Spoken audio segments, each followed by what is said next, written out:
आज बड़ा समारोह है। निरंजन चांदी के पात्र निकालकर दे रहा है आरती। फूल, चंगेर, धूपदान, नैवेद्य पात्र और पंचपात्र इत्यादि मांस धोकर साफ किए जा रहे हैं। किशोरी मेवा, फल, धूप, बत्ती और फूलों की राशि एकत्र किए उसमें सजा रही है। घर के सब दास दासियां व्यस्त हैं। नवागत युवती घूंघट निकाले एक ओर खड़ी है। निरंजन ने किशोरी से कहा, सिंहासन के नीचे अभी धुला नहीं है, किसी से कह दो कि वह स्वच्छ कर दे। किशोरी ने युवती की ओर देखकर कहा, जा उसे धो डाल। युवती भीतर पहुंच गई। निरंजन ने उसे देखा और किशोरी से पूछा, यह कौन है? किशोरी ने कहा, वही जो उस दिन रखी गई है। निरंजन ने झिड़क कर कहा, ठहर जा, बाहर चल। फिर कुछ क्रोध से किशोरी की ओर देखकर कहा, यह कौन है, कैसी है, देवगृह में जाने योग्य है कि नहीं, समझ लिया है या यूं ही जिसको हुआ कह दिया? क्यों, मैं उसे तो नहीं जानती। यदि अछूत हो, अंत्यज हो, अपवित्र हो, तो क्या भगवान उसे पवित्र नहीं कर देंगे? आप तो कहते हैं कि भगवान पतित पावन है, फिर बड़े बड़े पापियों को जब उद्धार की आशा है, तब इसको क्यों वंचित किया जाए? कहते कहते किशोरी ने रहस्य भरी मुस्कान चलाई।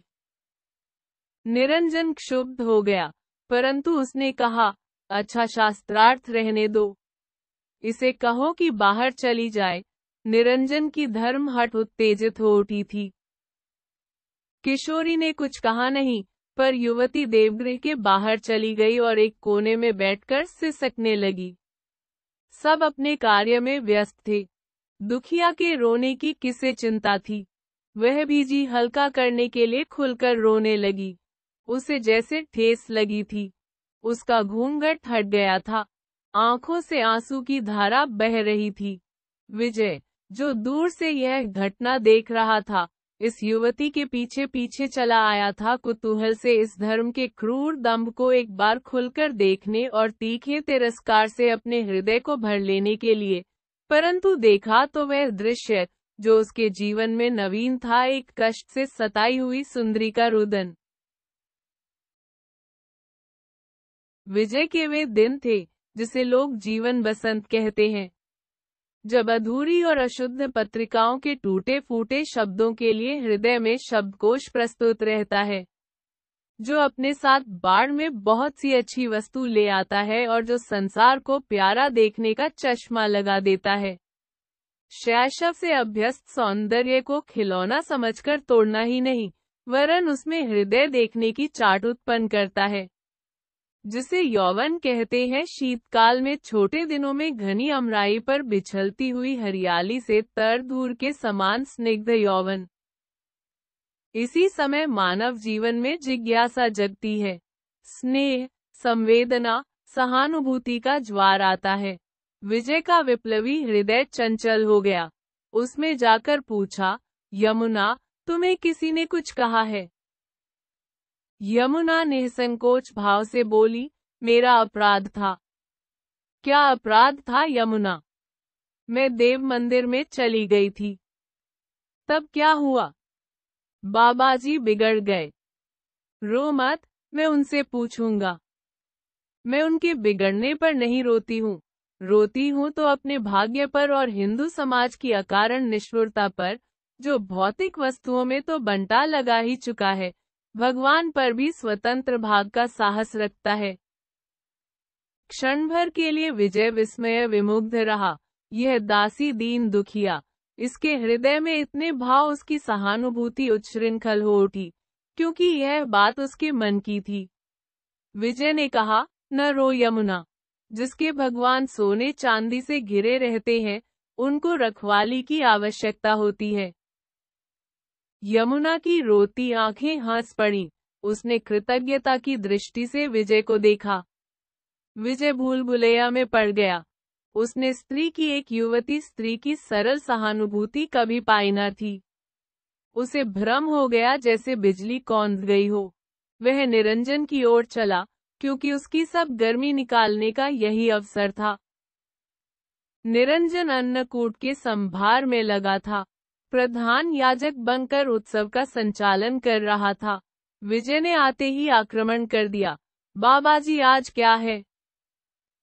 निरंजन उत्तेजित तो था ही, उसने कहा, तुम हिंदू हो कि मुसलमान नहीं जानते, आज अन्नकूट है। क्यों, क्या हिंदू होना परम सौभाग्य की बात है?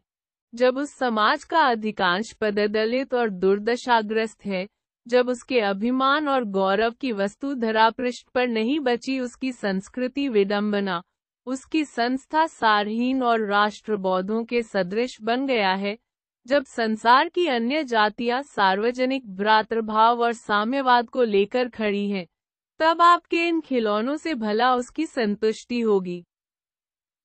इन खिलौनों कहते कहते इसका हाथ देव विग्रह की ओर उठ गया था। उसके आक्षेपों का जो उत्तर निरंजन देना चाहता था, वह क्रोध के वेग में भूल गया और सहसा उसने कह दिया, नास्तिक, हट जा। विजय की कनपटी लाल हो गई, बरौनियां तन गई।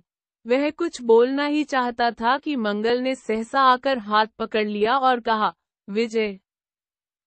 विद्रोही वहां से हटते हटते भी मंगल से यह कहे बिना नहीं रहा, धर्म के सेनापति विभीषिका उत्पन्न करके साधारण जनता से अपनी वृत्ति कमाते हैं और उन्हीं को गालियां भी सुनाते हैं।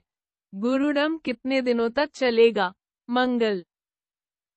मंगल विवाद को बचाने के लिए उसे घसीटता ले चला और कहने लगा, चलो, हम तुम्हारा शास्त्रार्थ निमंत्रण स्वीकार करते हैं। दोनों अपने कमरे की ओर चले गए। निरंजन पल भर में आकाश से पृथ्वी पर आ गया। वास्तविक वातावरण में क्षोभ और क्रोध, लज्जा और मानसिक दुर्बलता ने उसे चैतन्य कर दिया। निरंजन को उद्विग्न होकर उठते देख किशोरी, जो अब तक स्तब्ध हो रही थी, बोल उठी, लड़का है। निरंजन ने वहां से जाते जाते कहा, लड़का है तो तुम्हारा है, साधुओं को इसकी चिंता क्या? उसे अब भी अपने त्याग पर विश्वास था। किशोरी निरंजन को जानती थी, उसने उन्हें रोकने का प्रयत्न नहीं किया। वह रोने लगी। मंगल ने विजय से कहा, तुमको गुरुजनों का अपमान नहीं करना चाहिए। मैंने बहुत स्वाधीन विचारों को काम में ले आने की चेष्टा की है, उदार समाजों में घूमा फिरा हूँ, पर समाज के शासन प्रश्न पर और असुविधाओं में सब एक ही से दिख पड़े। मैं समाज में बहुत दिनों तक रहा, उससे स्वतंत्र होकर भी रहा, पर सभी जगह संकीर्णता है, शासन के लिए, क्योंकि काम चलाना पड़ता है न। समाज में एक से उन्नत और एक सी मनोवृत्ति वाले मनुष्य नहीं, सबको संतुष्ट और धर्मशील बनाने के लिए धार्मिक समस्याएं कुछ न कुछ उपाय निकाला करती हैं। पर हिंदुओं के पास निषेध के अतिरिक्त और भी कुछ है। यह मत करो, वह मत करो, पाप है, जिसका फल यह हुआ कि हिंदुओं को पाप को छोड़कर पुण्य कहीं दिखलाई ही नहीं पड़ता, विजय ने कहा। विजय, प्रत्येक संस्थाओं का कुछ उद्देश्य है, उसे सफल करने के लिए कुछ नियम बनाए जाते हैं। नियम प्रातः निषेधात्मक होते हैं, क्योंकि मानव अपने को सब कुछ करने का अधिकारी समझता है। कुल थोड़े से सुकर्म है और पाप अधिक है, जो निषेध के बिना नहीं रुक सकते। देखो, हम किसी भी धार्मिक संस्था से अपना संबंध जोड़ लें, तो हमें उसकी कुछ परंपराओं का अनुकरण करना ही पड़ेगा। मूर्ति पूजा के विरोधियों ने भी अपने अपने अहिंदू संप्रदायों में धर्म भावना के केंद्र स्वरूप कोई न कोई धर्म चिन्ह रख छोड़ा है, जिन्हें वे चूमते हैं, सम्मान करते हैं और उसके सामने सिर झुकाते हैं। हिंदुओं ने भी अपनी भावना के अनुसार जनसाधारण के हृदय में भेदभाव करने का मार्ग चलाया है। उन्होंने मानव जीवन में क्रम विकास का अध्ययन किया है। वे यह नहीं मानते कि हाथ पैर, मुंह आंख और कान समान होने से हृदय भी एक सा होगा। और विजय, धर्म तो हृदय से आचरित होता है न, इसलिए अधिकार भेद है। तो फिर उसमें उच्च विचार वाले लोगों को स्थान नहीं, क्योंकि समता और विषमता का द्वंद्व उसके मूल में वर्तमान है। उनसे तो अच्छा है, जो बाहर से सामे की घोषणा करके भी भीतर से घोर विभिन्न मत के है, और वह भी स्वार्थ के कारण। हिंदू समाज तुमको मूर्ति पूजा करने के लिए बाध्य नहीं करता, फिर तुमको व्यंग्य करने का कोई अधिकार नहीं। तुम अपने को उपयुक्त समझते हो तो उससे उच्चतर उपासना प्रणाली में सम्मिलित हो जाओ। देखो, आज तुमने घर में अपने इस कांड के द्वारा भयानक हलचल मचा दी है। सारा उत्सव बिगड़ गया है। अब किशोरी भीतर चली गई, जो बाहर खड़ी हुई दोनों की बातें सुन रही थी। वह बोली, मंगल ने ठीक कहा है। विजय, तुमने अच्छा काम नहीं किया। सब लोगों का उत्साह ठंडा पड़ गया। पूजा का आयोजन अस्त व्यस्त हो गया। किशोरी की आंखें भर आई थी। उसे बड़ा क्षोभ था, पर दुलार के कारण विजय को वह कुछ कहना नहीं चाहती थी। मंगल ने कहा, माँ, विजय को साथ लेकर हम इस उत्सव को सफल बनाने का प्रयत्न करेंगे। आप अपने को दुखी न कीजिए। किशोरी प्रसन्न हो गई। उसने कहा, तुम तो अच्छे लड़के हो। देख तो विजय, मंगल की सी बुद्धि सीख। विजय हंस पड़ा। दोनों देव मंदिर की ओर चले। नीचे गाड़ी की हरहराहट हुई। मालूम हुआ निरंजन स्टेशन चला गया। उत्सव में विजय ने बड़े उत्साह से भाग लिया, पर यमुना सामने न आई, तो विजय के संपूर्ण उत्साह के भीतर यह गर्व हंस रहा था कि मैंने यमुना का अच्छा बदला निरंजन से लिया। किशोरी की गृहस्थी नए उत्साह से चलने लगी। यमुना के बिना वह पल भर भी नहीं रह सकती। जिसको जो कुछ मांगना होता, यमुना से कहता। घर का सब प्रबंध यमुना के हाथ में था। यमुना प्रबंधकारिणी और आत्मीय दासी भी थी। विजयचंद्र के कमरे का झाड़ पोछ और रखना उठाना सब यमुना स्वयं करती थी। कोई दिन ऐसा न बीतता कि विजय को उसकी नई सुरुचि का परिचय अपने कमरे में न मिलता। विजय के पान खाने का व्यसन बढ़ चला था। उसका कारण था यमुना के लगाए स्वादिष्ट पान। वह उपवन से चुनकर फूलों की माला बना लेती, गुच्छे सजाकर फूलदान में लगा देती। विजय की आंखों में उसका छोटे से छोटा काम भी कुतूहल मिश्रित प्रसन्नता उत्पन्न करता, पर एक बात से अपने को सदैव बचाती रही, उसने अपना सामना मंगल से न होने दिया। जब कभी परस न होता, किशोरी अपने सामने विजय और मंगल दोनों को खिलाने लगती। यमुना अपना बदन समेटकर और लंबा घूंघट काढ़े हुए परस जाती। मंगल ने कभी उधर देखने की चेष्टा भी न की, क्योंकि वह भद्र कुटुंब के नियमों को भली भांति जानता था। इसके विरुद्ध विजयचंद्र ऊपर से न कहकर सदैव चाहता कि यमुना से मंगल परिचित हो जाए और उसकी यमुना की प्रतिदिन की कुशलता की प्रकट प्रशंसा करने का अवसर मिले। विजय को इन दोनों रहस्यपूर्ण व्यक्तियों के अध्ययन का कुतूहल होता। एक और सरल, प्रसन्न, अपनी व्यवस्था से संतुष्ट मंगल, दूसरी ओर सबको प्रसन्न करने की चेष्टा करने वाली यमुना का रहस्यपूर्ण हंसी। विजय विस्मित था। उसके युवक हृदय को दो साथी मिले थे, एक घर के भीतर, दूसरा बाहर। दोनों ही संयत भाव के और फूंक फूंक कर पैर रखने वाले। इन दोनों से मिल जाने की चेष्टा करता। एक दिन मंगल और विजय बैठे हुए भारतीय इतिहास का अध्ययन कर रहे थे। कोर्स तैयार करना था। विजय ने कहा, भाई मंगल, भारत के इतिहास में यह गुप्त वंश भी बड़ा प्रभावशाली था, पर उसके मूल पुरुष का पता नहीं चलता। गुप्त वंश भारत के हिंदू इतिहास का एक उज्ज्वल पृष्ठ है। सचमुच इसके साथ बड़ी बड़ी गौरव गाथाओं का संबंध है, बड़ी गंभीरता से मंगल ने कहा।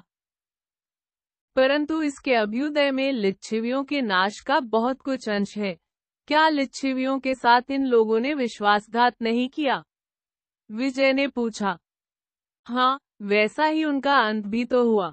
देखो, थानेसर के एक कोने से एक साधारण सामंत वंश गुप्त सम्राटों से संबंध जोड़ लेने में कैसा सफल हुआ। और क्या इतिहास इसका साक्षी नहीं है कि मगध के गुप्त सम्राटों को बड़ी सरलता से उनके मानवीय पद से हटाकर ही हर्षवर्धन उत्तरापथेश्वर बन गया था। यह तो ऐसे ही चला करता है, मंगल ने कहा। तो ये उनसे बढ़कर प्रतारक थे। वह वर्धन वंश भी। विजय और कुछ कहना चाहता ही था कि मंगल ने रोककर कहा, ठहरो विजय। वर्धनों के प्रति ऐसे शब्द कहना कहाँ तक संगत है? तुमको मालूम है कि ये अपना पाप छिपाना भी नहीं चाहते। देखो, यह वही यंत्र है जिसे तुमने फेंक दिया था। जो कुछ इसका अर्थ प्रोफेसर देव ने किया है, उसे देखो। तो कहते कहते मंगल ने जेब से निकालकर अपना यंत्र और उसके साथ एक कागज फेंक दिया। विजय ने यंत्र तो न उठाया, कागज उठाकर पढ़ने लगा।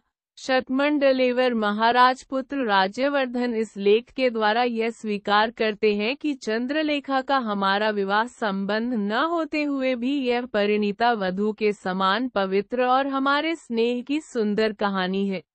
इसलिए इसके वंशधर साम्राज्य में वही सम्मान पावेंगे जो मेरे वंशधरों को साधारणतः मिलता है। विजय के हाथ से पत्र गिर पड़ा। विस्मय से उसकी आंखें बड़ी हो गईं। वह मंगल की ओर एक टक निहारने लगा। मंगल ने कहा, क्या है विजय? पूछते हो क्या है? आज एक बड़ा भारी आविष्कार हुआ है, तुम अभी तक नहीं समझ सके।